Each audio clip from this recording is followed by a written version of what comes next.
Classic Wrestling Podcast, the only podcast that is always, I mean always, he means always, they mean always, you mean always, she means always, an instant classic. Danny Dunn! Hi, JKK. We will see you on the flippity dippity. Oh yeah. All right, what is going on? Good people. DJ here, Justin over there, as we get ready for the Instant Classic Wrestling Podcast, the only podcast that is always, and I mean always, an instant classic for this Against All Odds preview for Impact Wrestling, which your Impact Wrestling guys are back. Yeah, I mean the podcast crew is back, at least us for this particular video. Hopefully we can get the boys together for the NXT Takeover in your house.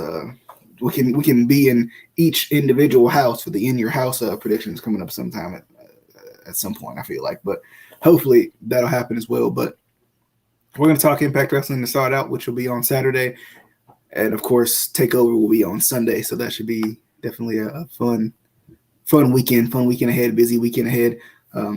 Hopefully that'll give us a chance to get out some more content as well for you guys. Any title changes or crazy things that happen, we'll definitely try to get you some quick thoughts out for you as well. There's been a lot of news, but kind of been slow, and people been out of town, and it's just been a little crazy, I think, on our end, or on our ends, I should say. And I'm moving next week, so it's gonna get crazier. But I'm still gonna try to get some videos out for you guys as well for next week, better than this week at least. But Justin, what's up? Welcome back, as we say. Yeah, dude, it's been a while since we made a video. The last video we made was, what was it? The was it the AEW review? Yeah, so that was yeah. Which, these kind of pay-per-views kind of are similar with each other. How they had Double or Nothing, you got Against All Odds, kind of like casino type of what's the word I'm trying to say? Like casino type of casino themed. Yeah, casino themed. There we go. Yeah. So these kind of pay-per-views kind of go hand in hand together a little bit. And, something that I'm actually looking forward to the show, to be honest. Like, these Impact specials been really good as of late. And I'm really looking forward to this one. Like, there's one big thing that's going to be happening at this show, which is the main event. It's not going to be at the Impact Studios or whatever. I think it's in Nashville. Their studios in Nashville. It's going to be at Daly's place, which is going to be pretty cool. Which I wish the whole show was going to be there. But, I mean, at least we're getting that match at Daly's place. I guess I'm a little confused. How are they going to do that? Like, are they going to do that as a I guess basically they're going to have the broadcast happen. Like, I know it's already pre-recorded. They're going to have the broadcast happen at the Impact Zone, and then they're just going to have that one match. They're just going to flip over, I guess, and have that one match at Daly's place. Yeah, that's how I think it's going to happen. Is this like a home field advantage thing? Like, what's the point of it? The whole point of this is to keep Sami Callihan out of the match. Okay. And because last week, the match ended in a disqualification. And, Scott D'Amore and But Sami is the number one contender, right? So yeah, they made Sami the number one contender. He goes like, Don Callis, no, not Don Callis. So Don Callis and Scott D'Amore, they kind of been button heads and stuff, trying to make matches and stuff. Well, Don Callis been trying to make matches more. And, they kind of been button heads a little bit. And Don Callis doesn't want Sami Callihan even close to Kenny Omega. Because, but if Kenny Omega is, supposed to be the best bout machine, then why can't he beat anybody? Like, he's being that chicken shit hill right now. And of course, so that's why they're having it at Daly's place, because they want the home field advantage to be with Kenny Omega. And that's what Don Callis said. He goes like, yeah, we get home field advantage here. This is great. And then Tony Khan was at Impact tonight also, and he was, he was agreeing with Scott D'Amore, and then they're like, oh, we got a little something for you that they're gonna make so this match here is gonna be going to be facing Sami Callihan at Slammiversary. My boy Sammy getting back in the main event. I see. Yes, I'm so excited. I've been waiting on this for so long. I kind of missed Sammy's first run, and I don't know if Moose wins this match. I don't see Sammy winning the title right after, unless Moose is really getting his kind of, big moment and then leaving immediately. I don't know how that's going to work, but yeah, I mean, it's interesting. I think from what I've watched, I haven't watched much Impact, but I watched a little bit before the show, and kind of watching YouTube and whatnot as well.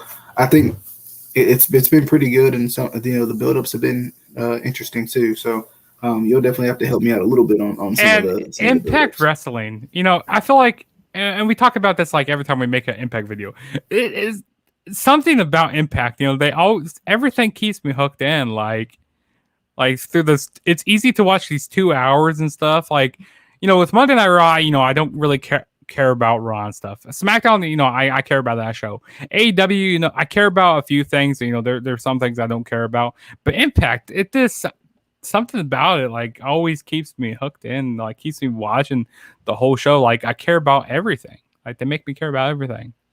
Well, it's like for me, I don't watch Impact on a weekly basis, but at the same time, I enjoy watching it when I do finally sit down and watch it, because I was watching not the Go Home show, but the show before, and I was interested in the Jake something. I was interested in number one, why he said "say my name" when he literally at this point has no name. He's the Washington football team of Impact Wrestling at this point, but I was watching him and Rohit and interested in that, and seeing Cher come out and seeing what that was going to be. And there was just a couple of things I was just really interested in, the Iron Man match, and what happens after that, because I heard something about title versus career or something like that, or I don't know if that was kind of just writing TJP off TV for a little bit or whatever, but that was interesting. So yeah, I feel like Impact does a pretty good job of keeping me invested in some way. Pretty consistently, even if I'm not, and I know that's kind of hypocritical to say because I'm not watching every single week, but even when I kind of tune back in, I'm like, oh, well, what's going on? I still find myself still interested regardless. But yeah, and also, speaking of that 1 hour Iron Man match, that match was a good match. I need to go back and watch the rest of that, because I caught the last few minutes of that last week on Impact, like, because they went over onto Impact Wrestling.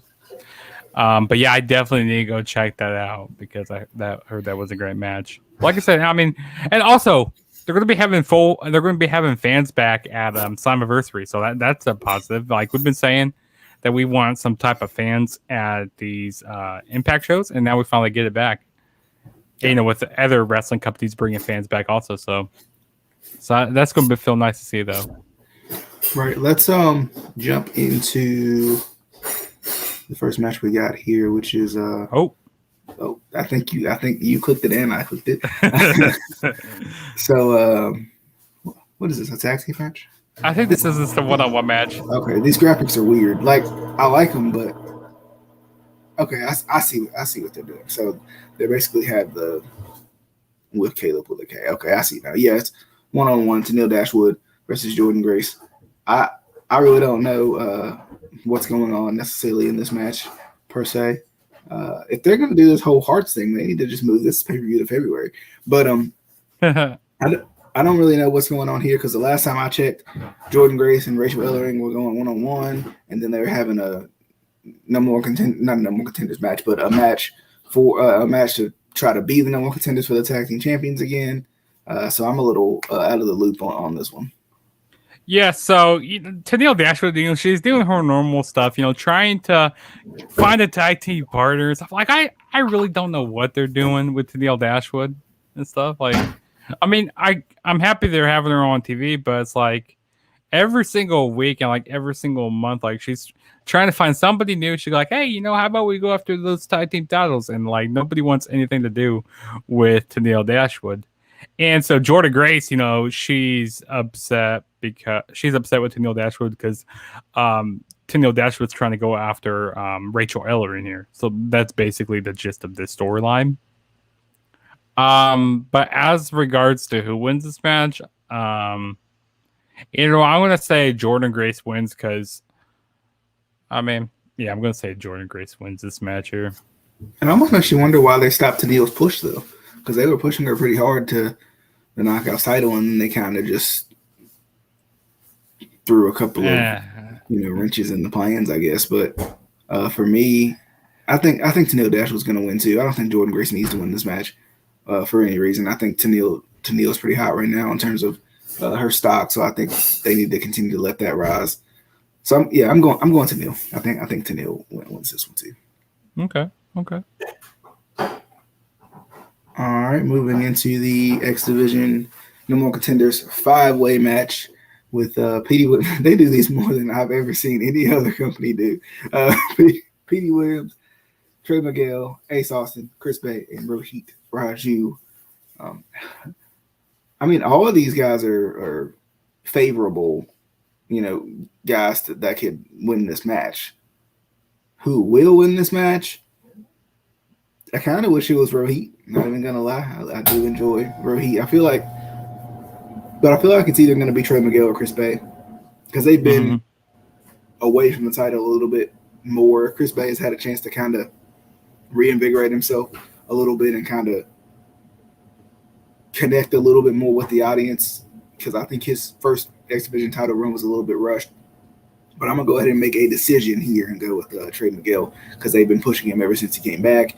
He kind of had the thing with Sami Callihan to kind of get him back into the groove of things, and I think this way they're going to have him. And I think he did. I thought he had a match with Josh Alexander or something like that on an Impact not too long ago. I thought. I think he did. It was like a few months ago. Yeah. Which that felt so long ago, but yeah, I remember them having a match, which it was a great match that they had.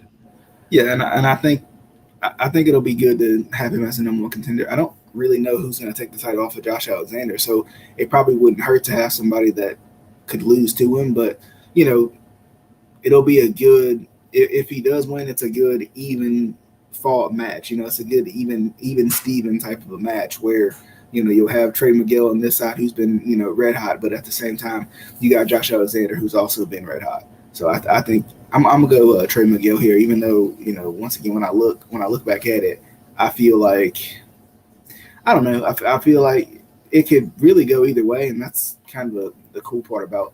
I know some people don't like 5-way matches or multi-man matches, but at least with this, you can't really go wrong with anybody. And I think that's a good thing.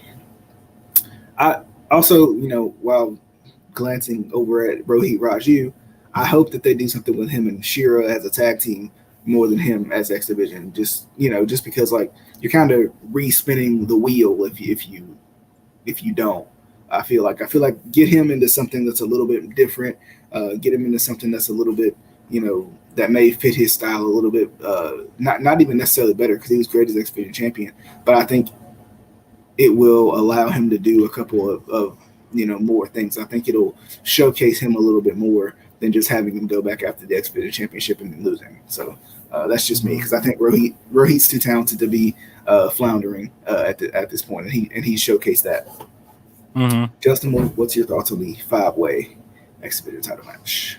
Title match, X Division number contenders match.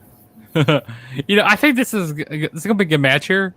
But I tell you what, every company, they do way too many of these multi-man matches, and we kind of see with these multi-man matches, who they're trying to protect and stuff.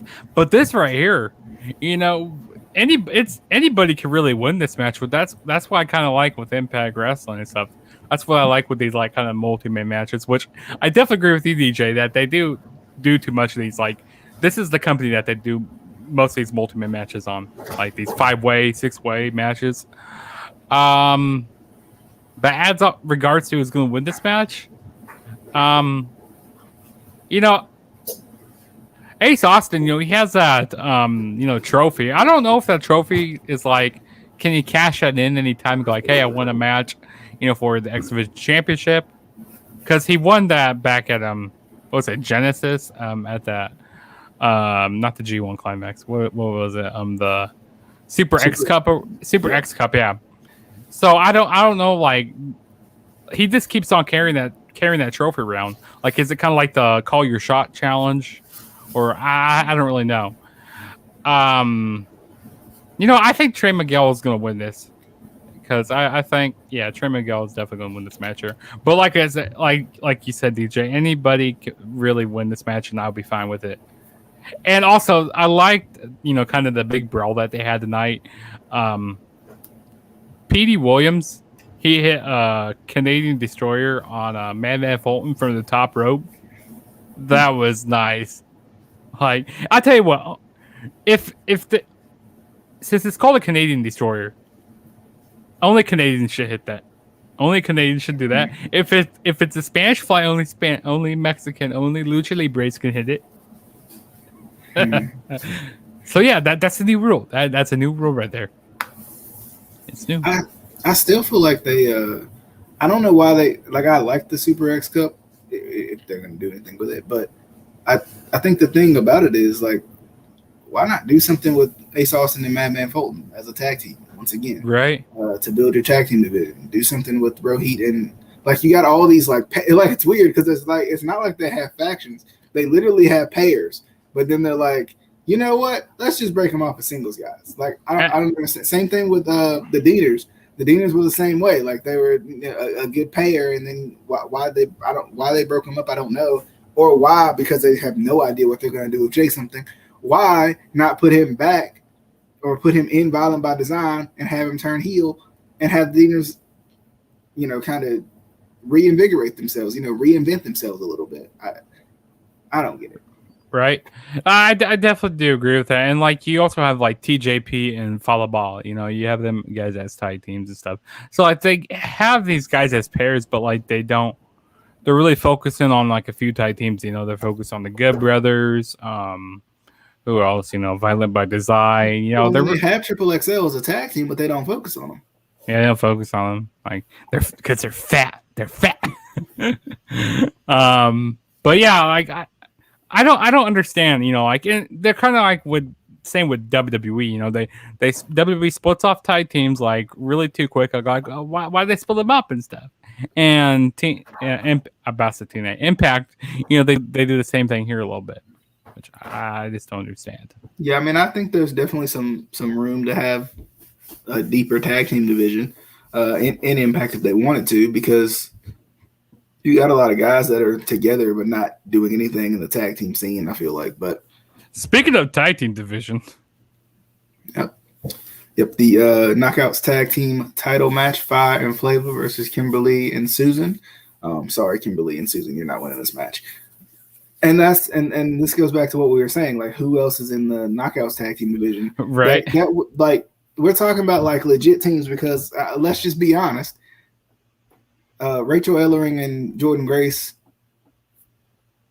shouldn't have won that match, number one. Like, not even for the surprise factor. They shouldn't have won that match, but they did. So there's nobody that's really a true contender to Fire and Flavor right now because they are the best tag team in that division. Now, not that there's many to choose from, but at the same time, there's there's some things I would not be surprised if they did something like if they're still leaning towards having Tenille try to find a partner. I wouldn't be surprised if they let her team with Kayla pull the K and take the titles off Fire and Flavor. I wouldn't be surprised on that. I mean, they've done that before. They did with Eric Young and ODB. Right. So I mean, that wouldn't be anything that we haven't seen before. So I mean, I'm gonna be surprised if that happens. But there's also some things that some new people that could be coming into Impact. Like I heard the Iconics could be coming, so Billy Kay and Peyton Royce could be coming over here. Which that'd be great if they come over to Impact Wrestling because that can help out the Knockouts tag team division. But yeah, there was really, like you said, DJ. There's really no, Knockouts tag teams here, and. Yeah, Fire and Flavor are definitely going to win this match here. Yeah, they're not losing the titles there, like right now. Yeah, this match is kind of random and stuff. But Yeah, let's go ahead and go to the next match while DJ is doing something right now. So we got the next tag team match. We got the Impact Tag Team Championships on the line. We got Violent by Design is going to be defending the titles against DK. And I guess they had the Freebird rule, which that's pretty cool. I like that. So Violent by Design and DK are going to be facing each other. I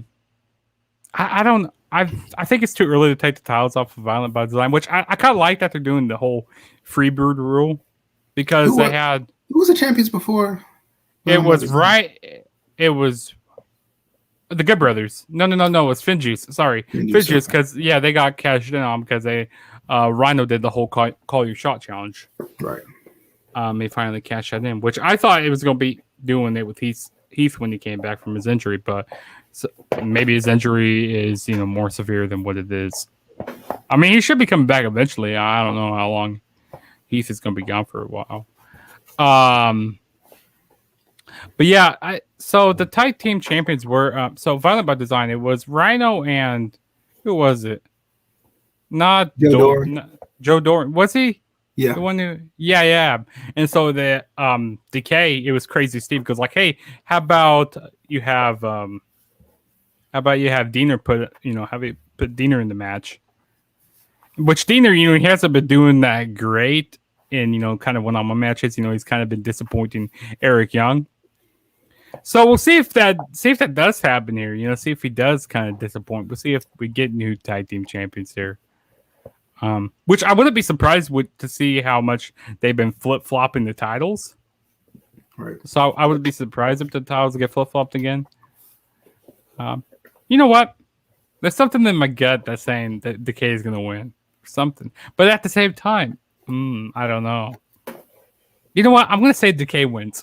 I'm going to say Decay wins this match here. Yeah. I disagree. I think Violent by Design is too, how you say this? Violent by Design is too dominant to lose this match. It doesn't make sense. Because, I mean, they've destroyed everybody pretty much. And yes, they win off of a call your shot, which can be kind of a fluky way to win. Yeah, in a way. But at the same time, for them, it was a little bit more opportunistic. It was a little bit more right place at the right time type of a situation. And they've pretty much been dominant since they debuted, since Joe Doran came in, they've been dominant. And yes, you can lean on the fact that Decay is kind of calling out calling out Cody Deaner. You can lean on that fact. You can lean on the fact that, they're trying to call out Deaner maybe just because, maybe he is the weak link almost or something like that. But at the same time,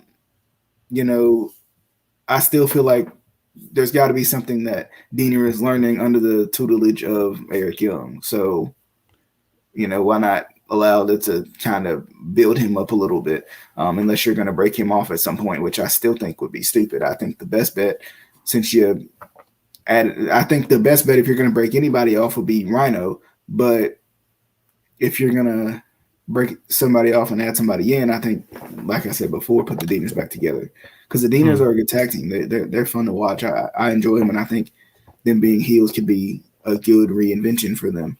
So I think Violent by Design wins. And maybe they win by Rhino more than Deaner, and they keep the kind of weak link, Deaner's the weak link type thing going on, even though they didn't lose the match. So. I think I'm going to change my prediction because there's another Violent by Design match on here, which I don't think that, they're going to lose all these matches because I don't think that, they want to make them look weak and stuff because, having them lose all their matches, it's going, then, why, they don't seem like a threat then. So, I think I'm going to change it to Violent by Design to retain their tag team titles there. So, yeah. Okay. You swayed me, DJ. That was pretty good there. You got me. So Rich Swann and W. Morrissey. Very interesting match. I don't know the storyline behind this one, Justin. What's up with this match? So Rich Swann. So W. Morrissey, he's been going after Rich Swann's buddy Willie Mack. Ever since ever since W Morrissey has debuted and stuff in Impact. So they kind of been going back and forth a little bit. And then, Rich Swann, he's been coming out, trying to save Willie Mack and stuff. So they're like, you know what? Why not let's make this a match here? I think they need to keep W Morrissey looking strong here.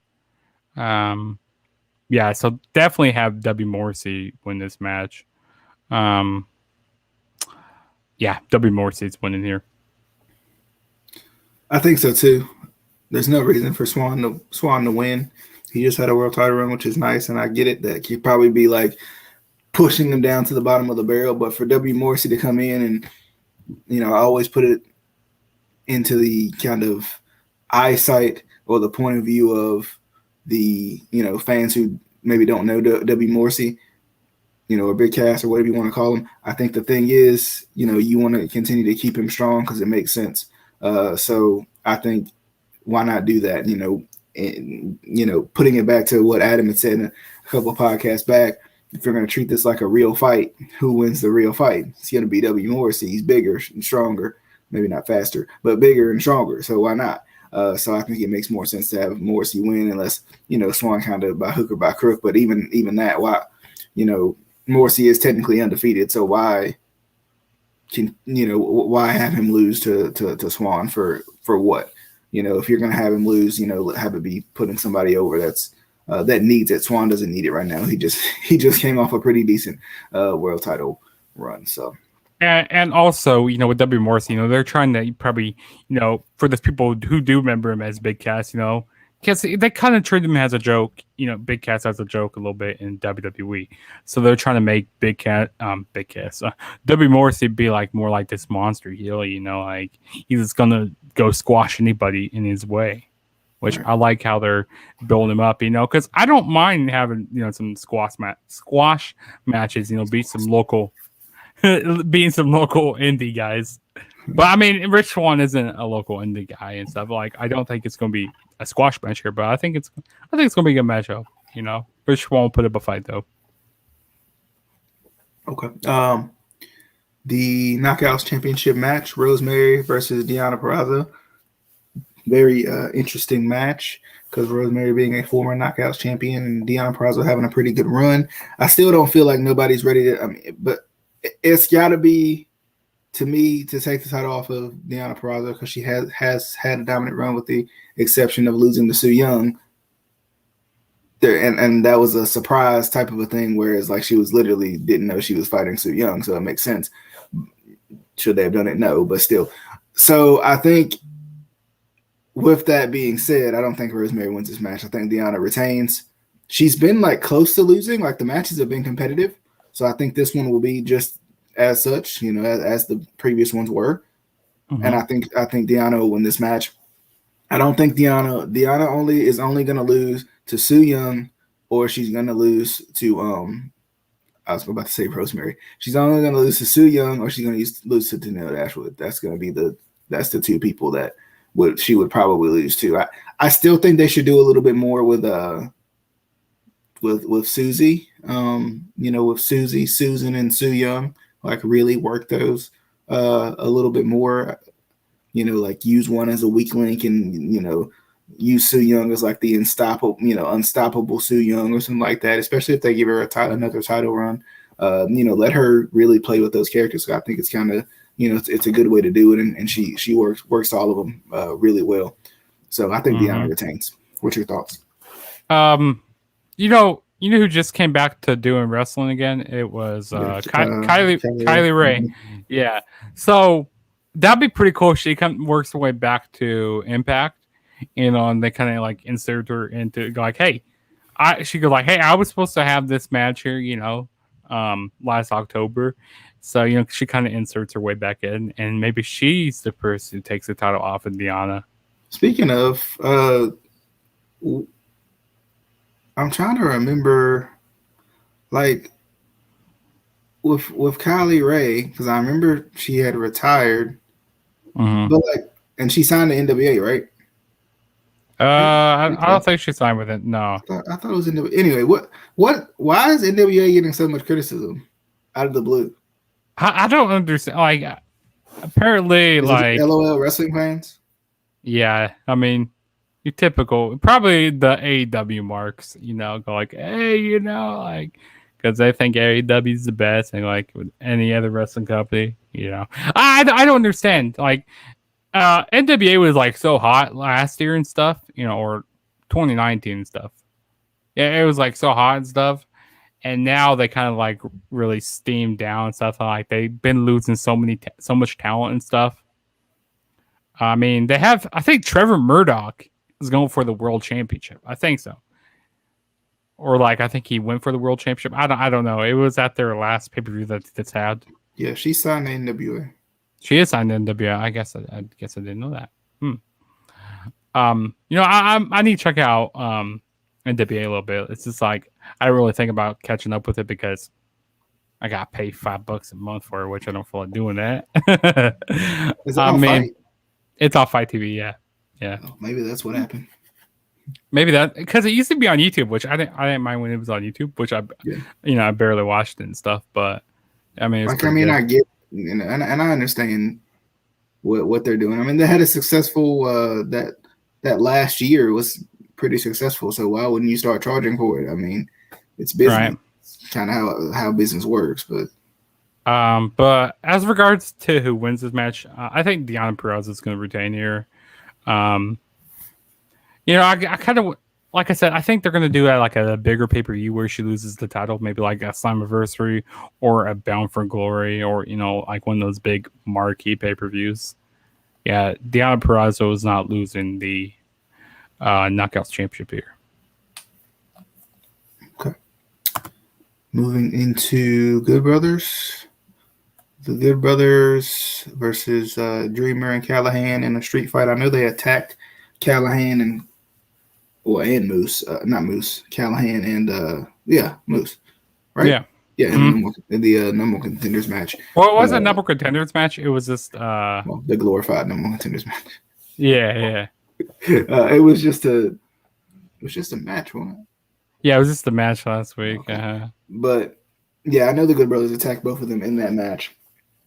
So that'd be interesting. I love how Dreamer just like is like the save the day cavalry of every situation. It feels like.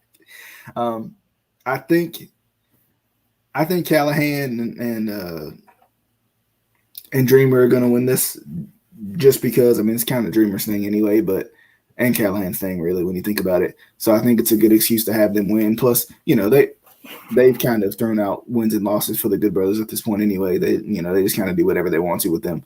And I don't think it hurts them per se. They got a lot of credibility, I feel like. So I think Callahan and Dreamer are the ones who win this one, and that's about it. Justin? I think it's going to be a good match. Like, so, the reason why they're doing this is because, since the Good Brothers, they attacked Callahan, which, see, like I said at the beginning of the show, which this on the Go Home show for Against All Odds, what was it? It was Scott D'Amore that was trying to get Sami Callihan in that triple threat, trying to make it a triple threat match, since Sami Callihan did win that match by DQ. But and the reason why they're putting that the Kenny Omega and Moose match is to keep the Good Brothers out of interfering and stuff, because LOL the Good Brothers. But what if the Young Bucks come out and interfere? Because they're gonna be at Daily's place, and that's AEW's home right there.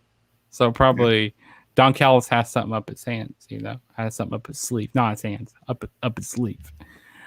I think it's gonna be a good match here.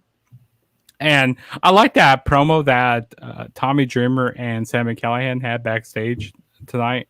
It was like, what's that saying? Like, the enemy of my enemy is my friend. Mm-hmm. So basically, Sami Callihan and Tommy Dreamer, they don't like each other, but they have a common enemy, which is the Good Brothers and Kenny Omega and Don Callis. So, and then, Sami Callihan, we'll see if Sami Callihan and Tommy Dreamer can, coexist with each other. Because who knows if they can. Each other with. Right? Yeah, exactly. See if they can work together. I mean, who knows? We'll see if they kind of like even fight amongst themselves. And this is going to be in a street fight, which that's going to be pretty good. But yeah, I'm going to say Callahan and Dreamer win here because like they had many losses to the Good Brothers already. So, why not have them get one over here on the Good Brothers? And, they need to have Callahan looking strong going into Slammiversary. So, yeah, that's what I'm going to say. All right, take it away, Justin. Next match we got is Satoshi Kojima going up against Joe Dorian. Yeah, I would have never pronounced that right. So, which these guys have history going back to their Japan days, and which Satoshi Kojima, he is from New Japan Professional Wrestling, which I kind of like the partnership that Impact Wrestling and New Japan have going on. I feel like this whole partnership and stuff, this one is like the one that matters more rather than the AEW and Impact partnership. Would you say that? Because they barely brought anybody over. The only people that came over here was the Pride Party and Matt Hardy and Kenny Omega. And there is no Impact Wrestling, superstars that go over to AEW. It's like you're not having. It's like a one-sided thing that's going on right now. Sorry, I'm muted. The thing is, like my biggest thing is like I'm all for wrestling partnerships, but like use them. Right? Like, what's the point of having the partnership if you're not gonna do anything with it?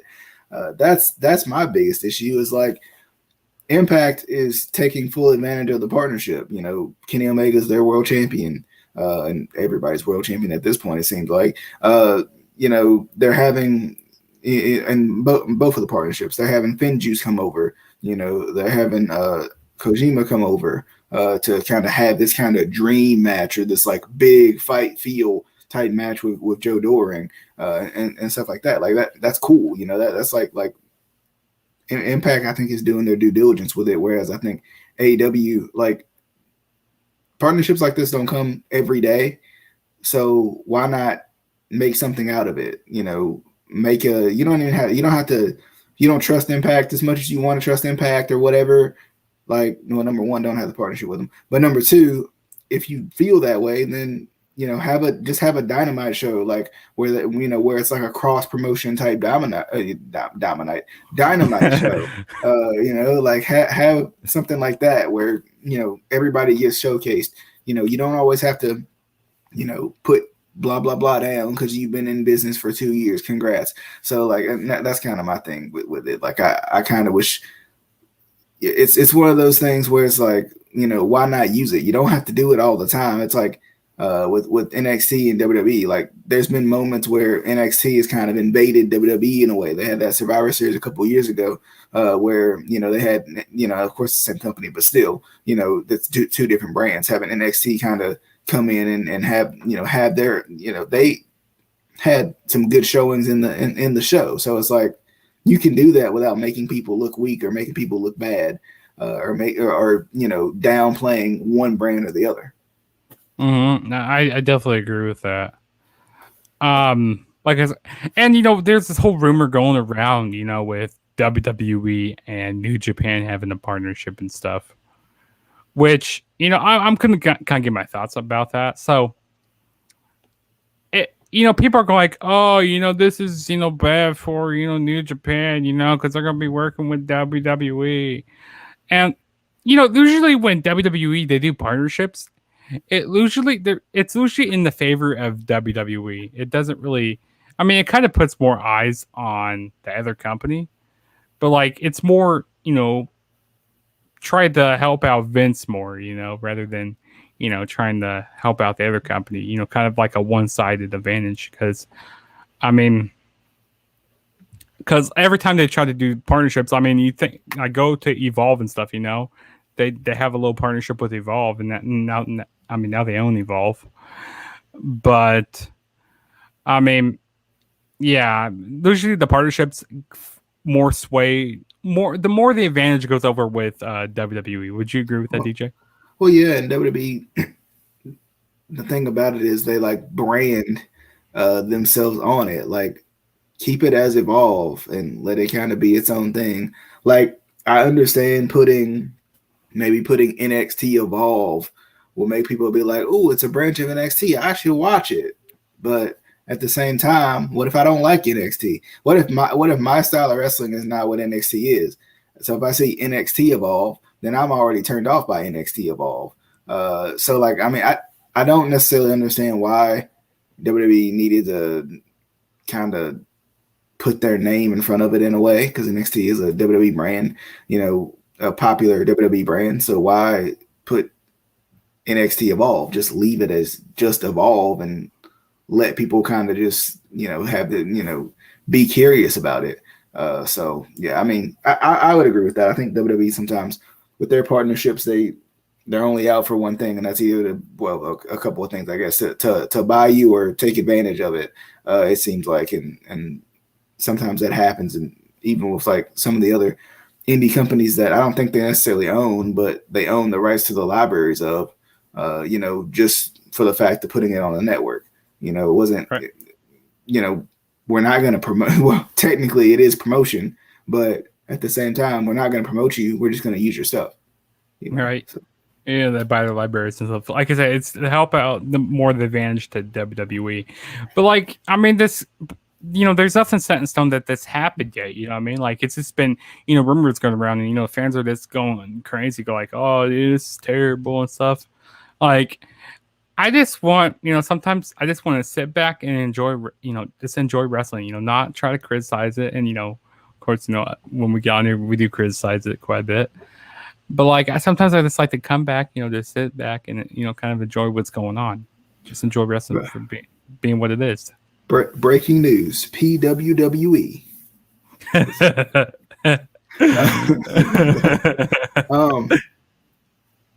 I think Doring wins this match.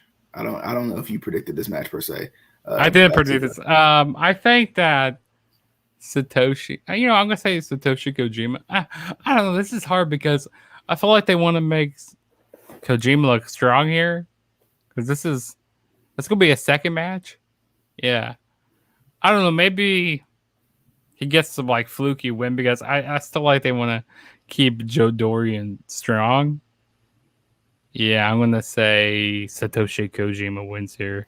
Yeah, I think Doring wins, just because I think they're trying to keep Joe Doring strong. He's the muscle of Violent by Design. He's when you see Violent by Design, of course you see Eric Young, but then you see ugly Joe Doring back there with making his weird faces, but at the same time he's this big menacing guy.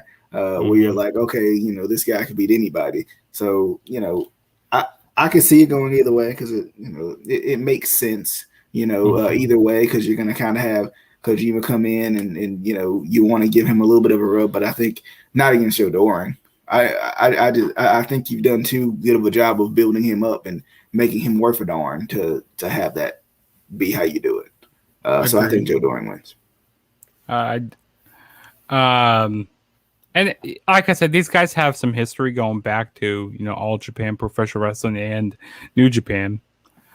But I mean, yeah, like I said, this is really a hard match. But yeah, I'm going to say Satoshi wins here. This kind of, switch it up. I don't want to predict all the same matches, same way as DJ. But I guess we're going to move on to the main event now.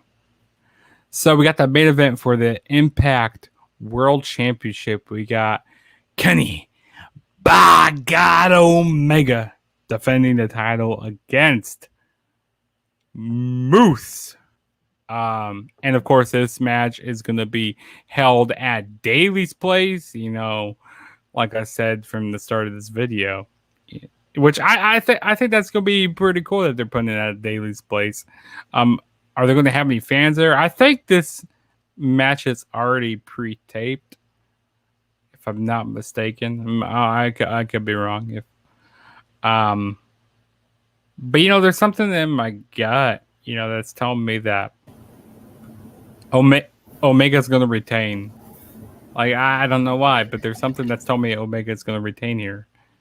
But then again, I want them to give Moose the title because, like I said, I don't want Kenny Omega. Like I was happy with like Kenny Omega.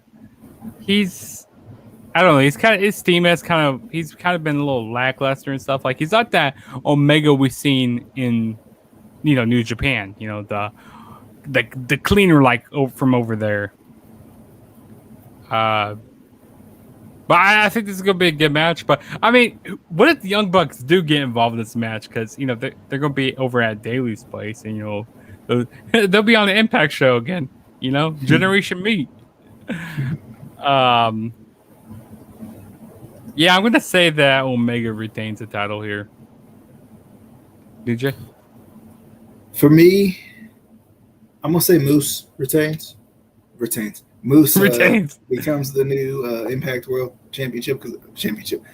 Moose becomes the new Impact World Champion because I think the Omega thing has ran its course in a way. I don't think it's been terrible. I don't think it's been bad, but it's been a little one-sided. They have, they're promoting Kenny like he's this, that, and the third, and he's cool. God. Right. It is nice that they're having it in Daly's place because it kind of feels like AEW is kind of like putting a little bit more effort into the partnership by letting them have it at Daly's place, even though of course it's in in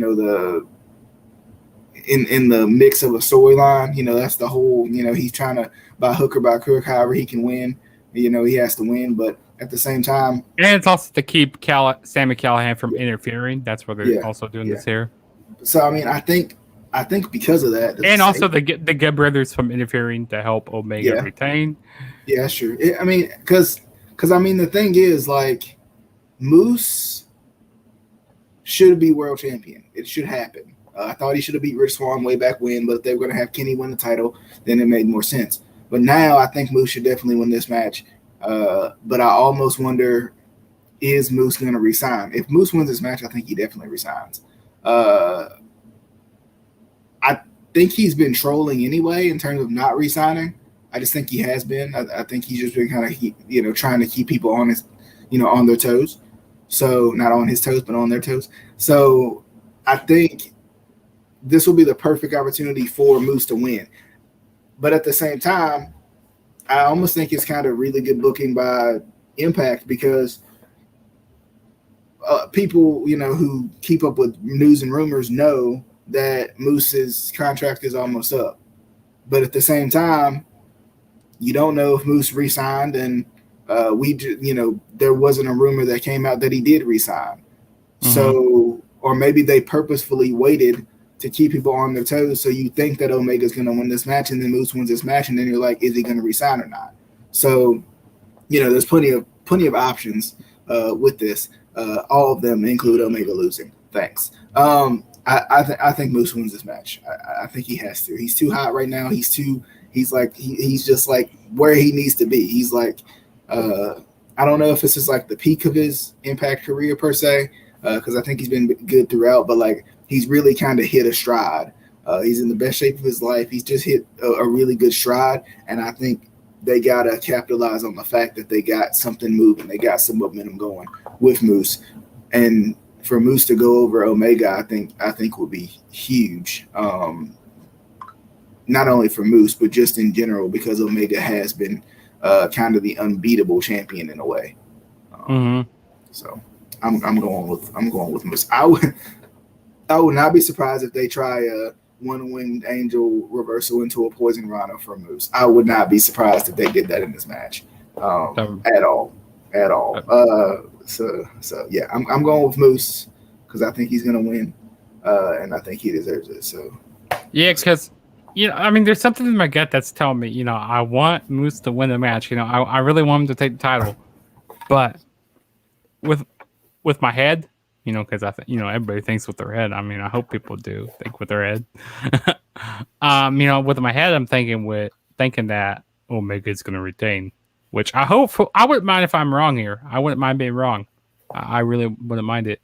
But then again, You know, if Moose wins here, then I don't think Callahan's going to win at Slammiversary. I feel like this is more of an even match, though. Yeah. I mean, shoot, Callahan beat Cage, though, which is ridiculous when you think about it. But I feel like, I don't know, it really could go either way, but I think this is more, even than the Rich Swann Omega match, because they didn't even really promote Rich Swann as a threat to Kenny Omega. Whereas here, there's a little bit more of an intimidation factor. There's a little bit more of a, Moose is a star type factor, whereas, Rich Swann was kind of just like the underdog trying to beat the big bad champion or something like that, even though he was also champion at the time. So yeah, I'm going with Moose definitely, because I think I just think it's time to give Moose the title. Even if he's on his way out, sign him for a month or something, or sign him for whatever, finish the tapings, and have him lose at the end of the month, because I'm sure there's a pay-per-view next month, like clockwork. So, have him lose at that, but not lose back to Omega, but lose to somebody you want to put over, because Moose is a guy who really, number one, deserves a long title run. So it would kind of suck if he didn't win and just lost it the next month. But at the same time, have him win the title and, put somebody else over. And I don't want to say W. Morrissey yet, but somebody who needs that, that push to, push them over the moon a little bit. And also, I feel like if they wanted to try to keep people from like interfering in this match, why not like make it like a cage match? Put like a roof over it. How they used to do with, kind of like Lethal Lockdown and stuff. Do something like that. If they go like, oh yeah, we don't want the Good Brothers. We don't want Sami Callihan. We don't want the Young Bucks, Don Callis. Et cetera, coming out. Getting involved. But with Impact Wrestling's, with TNA's cages, that they're big camera holes. I mean, me, DJ, you can fit through that. I mean, we know that Casey can fit through that because he's just a little midget. He could definitely fit through that. He's like Hornswoggle, but a little shorter. But no, I'm Hornswoggle of the podcast. He is a Hornswoggle of the podcast. Yes. No, he's the not Jungle Boy. He's the who is that? Marco Stunt of the podcast. There we go. There we go. And Adam is the Luchasaurus. And DJ's the Jungle Boy. I want to be the Luchasaurus. Any final thoughts on Against All Odds before we watch the show a couple days from now? And I think it's gonna be a good show. I think this is like, a lot of stakes going into Slammiversary for the next show. So they're gonna be trying to build up so much for that. Steak does sound pretty good. Steak does sound pretty good. I kind of wish they were doing this whole show at Daly's place. I think that would have been pretty cool if they were doing that. Mm-hmm. But I mean, it's cool that they're kind of getting away from the Impact Zone or the Skyway Studios in Nashville. But no, I'm looking forward to it. I think it's going to be a good show. All right. Well, that'll do it for the Against All Odds preview. We'll come back with a review later on, sometime after Saturday, of course. And of course, we'll do a preview of TakeOver in Your House as well, NXT TakeOver in Your House at some point throughout the weekend too. But as always, definitely hope you guys enjoyed. We'll see you guys on that next video right here on the Instant Classic Wrestling Podcast, the only podcast that is always, and I mean always, an Instant Classic. Appreciate Justin for coming by, as always. So definitely hope you guys enjoyed. Until next time.